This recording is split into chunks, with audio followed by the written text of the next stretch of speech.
Aula de administração da igreja, a quarta fase das Assembleias de Deus, que é esta daqui, que nós vamos demorar um pouquinho, 1990 até 2020, que é justamente a pergunta que a nossa irmã fez semana passada e eu fiquei para responder esta semana. Modernismo pentecostal. E aqui você pode colocar neopentecostalismo, tá? Modernismo pentecostal. O que acontece com o modernismo pentecostal? A partir do ano de 1990, os Estados Unidos está tendo uma grande influência na América, uma grande influência. Esse é o tempo do senhor Fernando Collor. Isso aqui é o tempo da abertura ao neoliberalismo no próprio Brasil, uma abertura para as fronteiras, para que venham os carros americanos, indústrias americanas e investimento em educação. A queixa é o seguinte: o Brasil está muito retardado, o Brasil está muito atrasado, tudo aqui é muito atrasado, a nossa tecnologia está atrasada. É nessa época que vai surgir a internet no mundo, que não havia. E o pessoal americano, eles estão exportando tecnologia também, e o Brasil muito atrasado, computadores atrasados, máquina de escrever, transportes, tudo atrasado. E a igreja também. Vocês lembram que eu falei semana passada que a igreja é um reflexo da sociedade. A maçã nunca cai muito longe da sua própria árvore. Nós estamos no Brasil, a igreja brasileira é assim, ela é neste formato.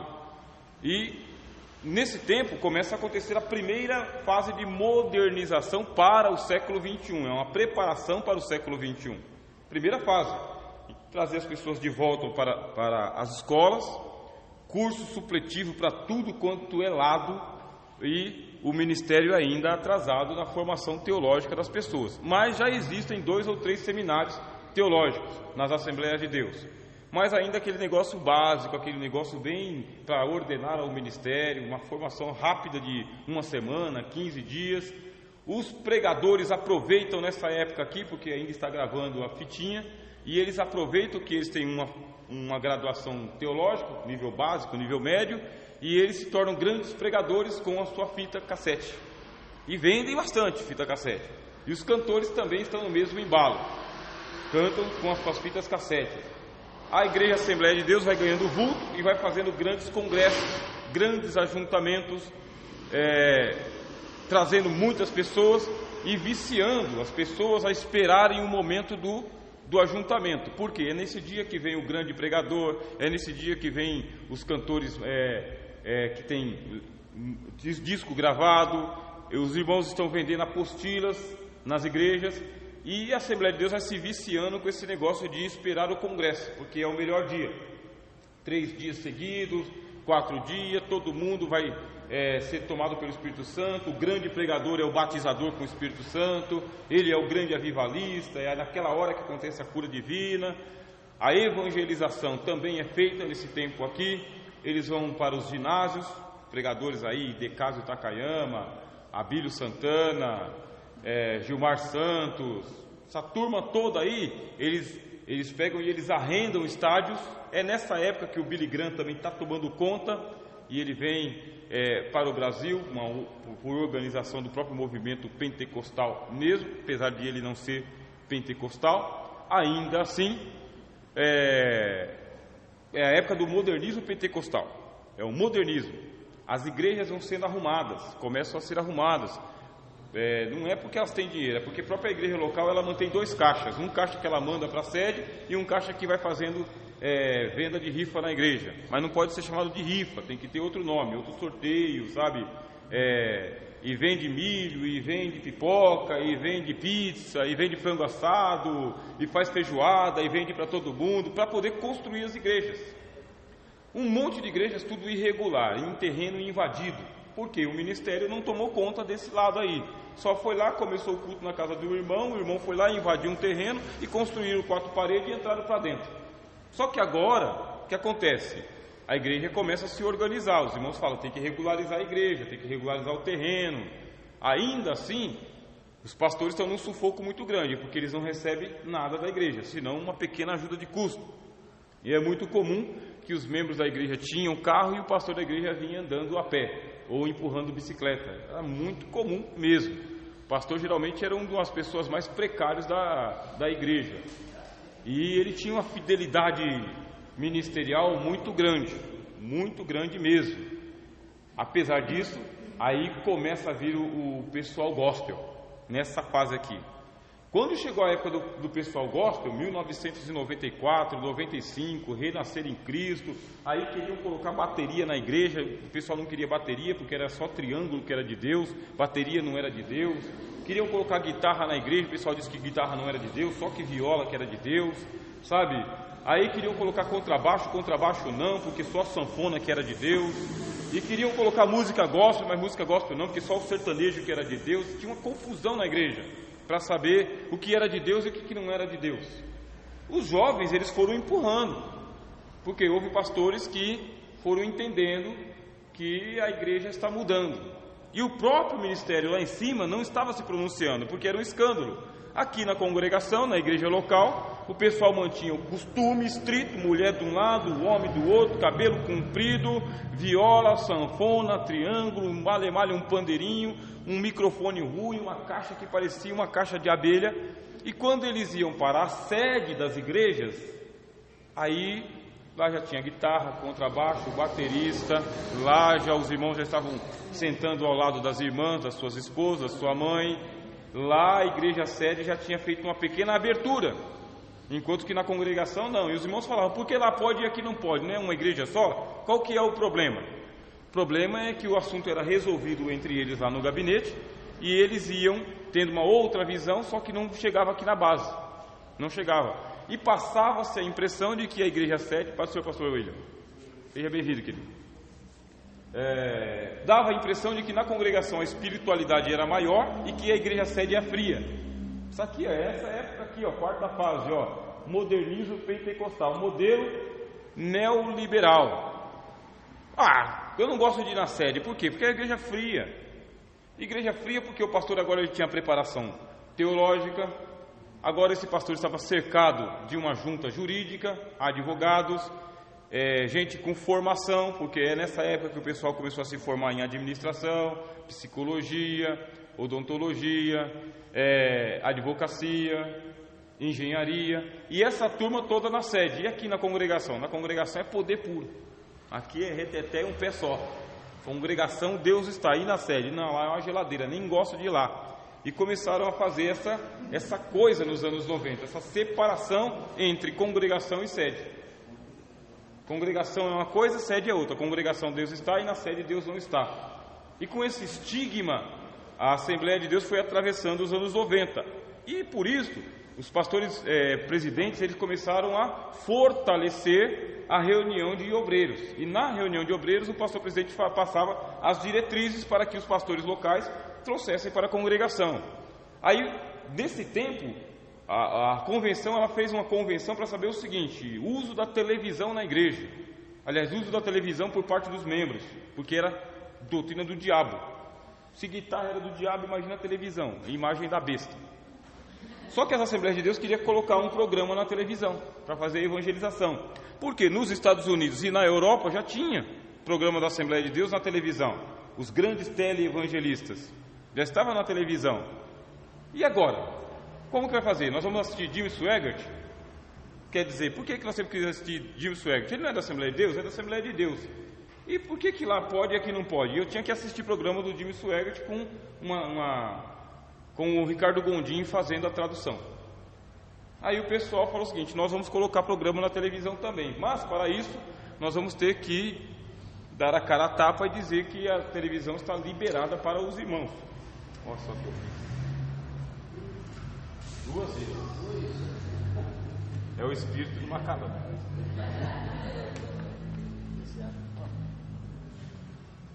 Será que a televisão está liberada para os irmãos ou não está liberada para os irmãos? Está liberada. A convenção chegou à conclusão de que assistir televisão não era mais pecado. Só que não fale isso na sua congregação. Deixa as coisas acontecerem naturalmente, deixa os crentes perceberem isso.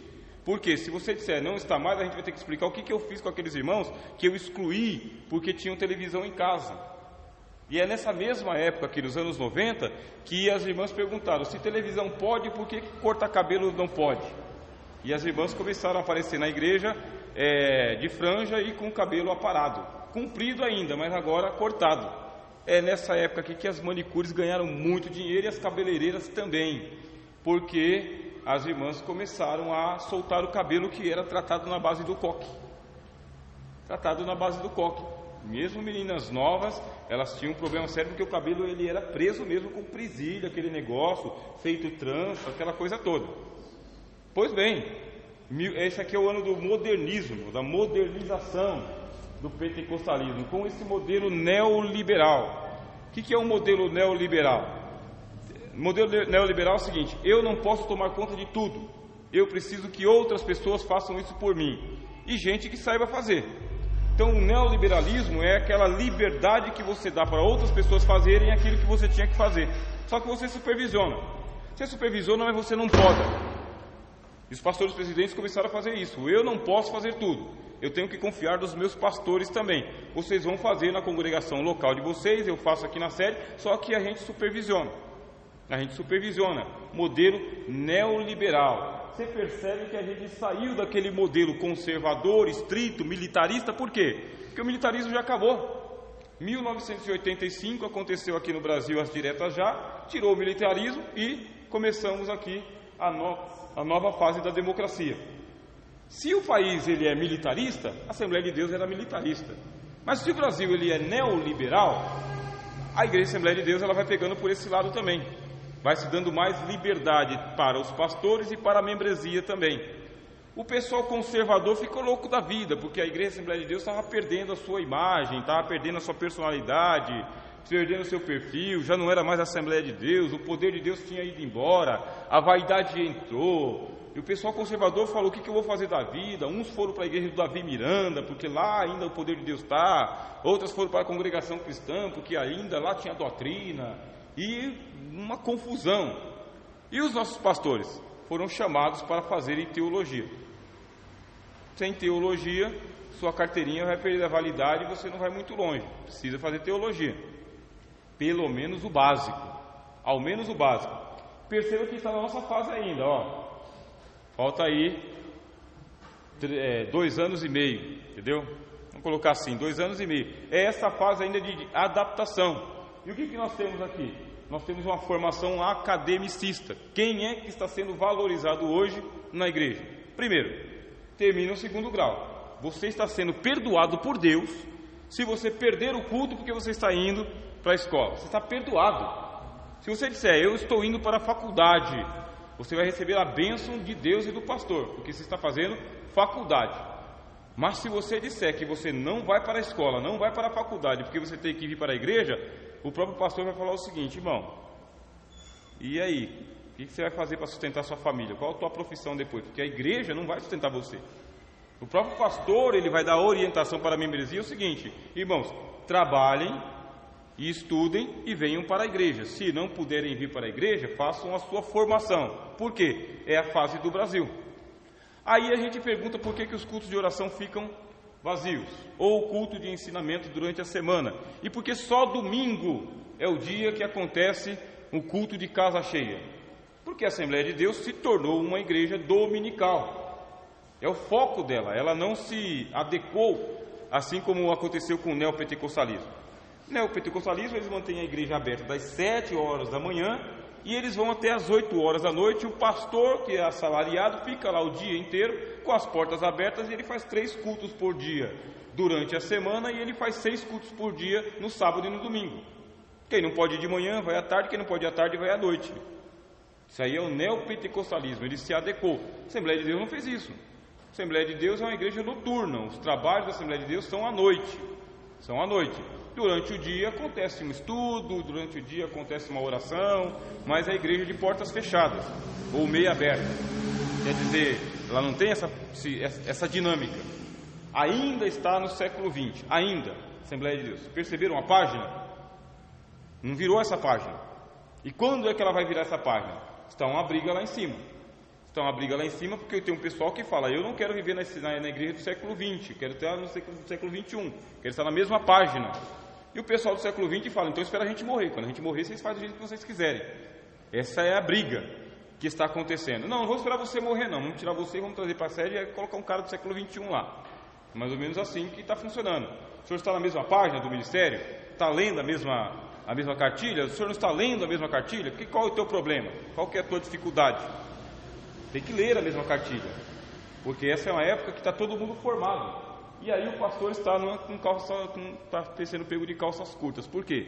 Ele tem lá o ensino médio, mas a membresia da igreja, 50% a 60% dos membros, já voltaram a estudar e estão fazendo no mínimo um curso técnico. No mínimo eles são técnicos, especialistas em alguma coisa. Aí já tem um pessoal que já tem a primeira graduação, e tem gente que está ali pós-graduado, e tem gente que já está fazendo uma especialização e falando em línguas. Ou não é línguas porque foi batizado do Espírito Santo, é porque está falando, estudou em inglês, espanhol, francês, alemão. E o pastor? Qual que é a formação do pastor? A membresia fala, qual que é a formação do meu pastor? O meu pastor ele tem um ensino médio mal acabado.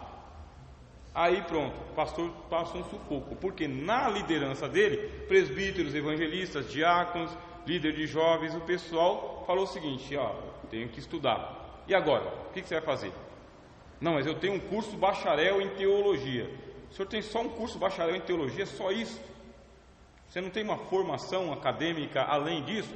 É bom para a tua religião, mas o pastor não precisa saber de teologia. E o que mais? Para ser um pastor local, eles ainda estão tolerando, tá? Básico, médio, né? Você tem uma ideia, o estigma é o seguinte: se você é um pastor local, que você não tem o bacharel em teologia, você já está desqualificado, porque você vai ficar numa igreja mediana ou menor. E para você assumir uma igreja de maior porte, você tem que ter o bacharelado bem reconhecido. Se tiver com o MEC, tudo bem, não tem problema. O bacharelado bem reconhecido e uma graduação a mais, administração, alguma coisa a mais, porque senão você não vai ter uma igreja de um porte mais requintado. Por quê? Por causa que a membresia de 50% a 60% está nessa fase de formação acadêmica mesmo. É o efeito Lula. Abriu as portas da universidade, colocou a turma lá dentro, o camarada não sabe muito, mas tem o canudo. Não sabe muito, mas ele tem uma formação a mais do que você. Tem um pouquinho de vaidade nisso aí? Lógico que tem vaidade. O que é que não tem vaidade? O próprio pastor fala o seguinte: mas como que eu vou fazer? Eu tenho o Espírito Santo. Sim, você tem, mas o irmão que tem a formação também tem o Espírito Santo. E aí, esta é a igreja da quarta fase da Assembleia de Deus. É nesta página que nós estamos hoje. É o pastor e a igreja buscando uma formação intelectual. Foi o que eu disse para os irmãos, né? Nós estamos nessa página, nós estamos nela. E o que eu lamento? Eu lamento que a gente ainda tenha 90% da nossa programação voltada para o culto e o entretenimento. Culto tem que ter mesmo. Uma igreja tem que ter o seu momento de adoração, de louvor, de encontro com Deus, de espiritualidade, manifestação. Culto tem que ter mesmo. Mas o entretenimento, que são aquelas outras tarefas, ainda ocupa 40%. E para o ensino, 10%. Fica restrito na escola dominical, que já caiu de moda. Pastor local que tem que fazer uma dinâmica para que a escola dominical tenha algum preço. Só que ela só tem preço para no máximo 30% da igreja. 30. Você tem 100 membros, 30 alunos, distribuídos nas classes aqui. E aí os alunos altamente críticos, porque se o professor deles não for um professor bom, né, que tem uma boa didática, o aluno sabe mais do que o professor, porque o aluno pesquisou e conheceu e já ouviu todo mundo, e esse é o problema. Por que que as escolas dominicais estão numa defasagem? Porque elas não se colocaram na mesma página. Ela tem que se colocar na mesma página da formação das pessoas e a dinâmica da igreja. Senão, ela vai ficar com um déficit muito grande. Só aqueles irmãos mais tradicionais ou então estritamente amantes da palavra ainda vem. Esses 10%, aí você vai para o culto de doutrina, que sempre é colocado num dia da semana, e o dia da semana ele é prejudicado por causa que os irmãos trabalham até tarde, moram longe, estão cansados, foram para a faculdade, ou seja, não estão cansados para ir para a faculdade, mas nas férias eles não vêm por causa que tem outra programação. É férias, por favor. É férias. E aí? Culto de ensinamento. Eu não vou porque o culto de ensinamento é mais um outro culto. Tem esse problema também. Eu vou aprender o quê? Quem é que vai me ensinar? Qual que é a dinâmica? É de maneira sistemática? É de maneira livre? Vai ter o poder de Deus? Tem tudo isso daí. Ou seja, 10% da nossa programação durante o mês inteiro é dedicado ao ensino para umas poucas pessoas. Para umas poucas. E o pastor que investe na área do conhecimento, teológico, escola dominical, culto de doutrina, pregadores que são pregadores que trazem a palavra didaticamente, esse pastor ele tem que criar um perfil que não existe na igreja, porque ele vai ser chamado de a letra mata e o espírito vivifica. Isso é colocado isso aí nele. Só que neste século aqui que a gente está vivendo, nós já passamos do século 20 para o 21, nós vamos para a quinta fase, e é a igreja que nós estamos formando para a próxima geração.